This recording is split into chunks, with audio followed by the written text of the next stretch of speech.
Hello, welcome to Roadmaps to Wealth. My name is Carlos McWhorter, CPA, and I'm going to discuss in this video a question that a lot of people have right now.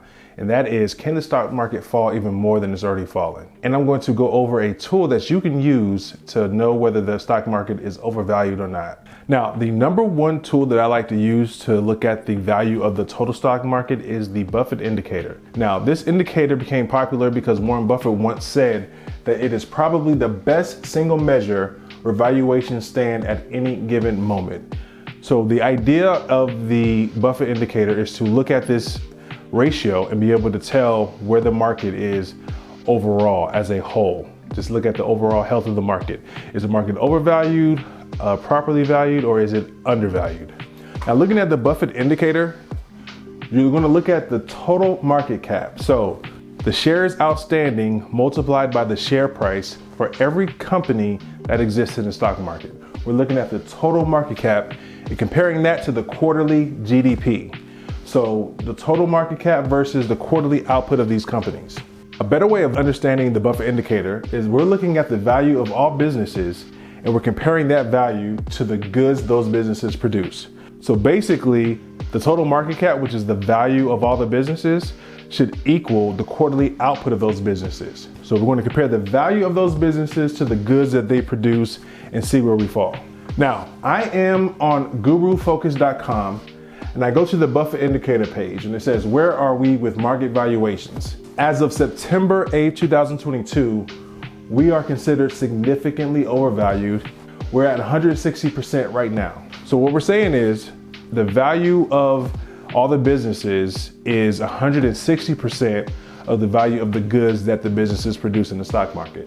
This is considered overvalued. Now let's scroll and look at what this means as far as what number should we be at to not be overvalued.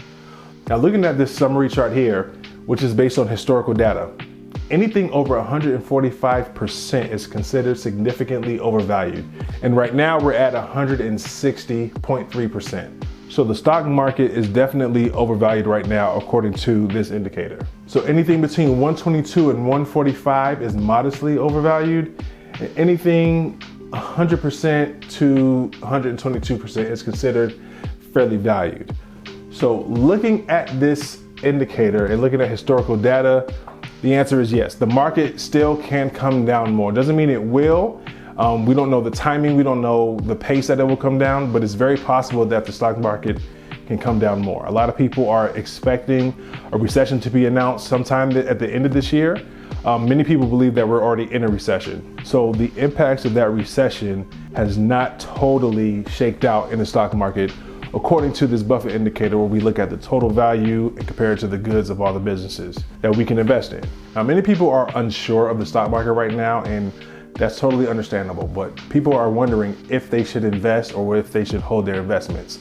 Even though the total market is overvalued, there are still good deals out there. Valuations have been cut down a lot for many companies out there that are still growing their revenues, still producing cash flows, paying and even growing the amount of their dividends. So just because the stock price has come down does not mean the business is actually suffering. You have to learn to look at the financials and make a decision about the company based on the financials, not based on the total sentiment towards the market. So you invest right now, if you are a dollar cost averager, meaning you put a certain amount of money into the market periodically, whether that's weekly, monthly, or quarterly, you should continue to invest. As valuations come down, this is your opportunity to lower your average cost. If you're investing in the stock when the stock is going up and you're dollar cost averaging, please continue and invest in that stock when the stock is coming down to lower your total cost. If you don't, you're missing out on the benefit of dollar cost averaging. For people who are value investors and are looking to invest in stocks at a discount, there are still some deals out there. You just have to have a process of knowing what a discount looks like in the market and what it doesn't look like, and make sure that you're investing in sound companies. I will say in times of high inflation, companies that are paying dividends, their drawback is a whole lot less than a lot of the growth popular companies that are new and can skyrocket. As we see, the companies that skyrocket during 2020 and 2021 are the ones that are falling down the fastest. A lot of those dividend paying companies are companies that have enough cash flow to continue their dividend and grow their dividend, even through tough times in the market, even through recessions. So I would say make sure you're looking at those companies and that you're not forsaking some of those old boring names of companies that are maybe not exciting to think about, but those are the companies that are strong, have the cash flow, don't have as much drawdown during these times. And you can definitely take advantage of getting those dividends and reinvesting those dividends at lower valuations.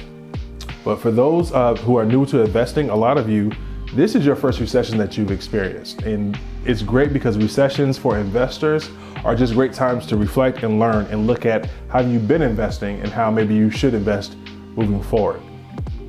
So I hope the main lesson that you're learning during this time is to learn to develop a process and learn to analyze a stock and have the discipline to stick to that process. It's all about reducing your risk when you're investing. If you reduce risk well enough, the gains will take care of itself. If you found this video helpful, please hit the like button and consider subscribing to my channel. My name is Carlos McWhorter, CPA, and this has been Roadmap to Wealth. Looking forward to seeing you in the next video.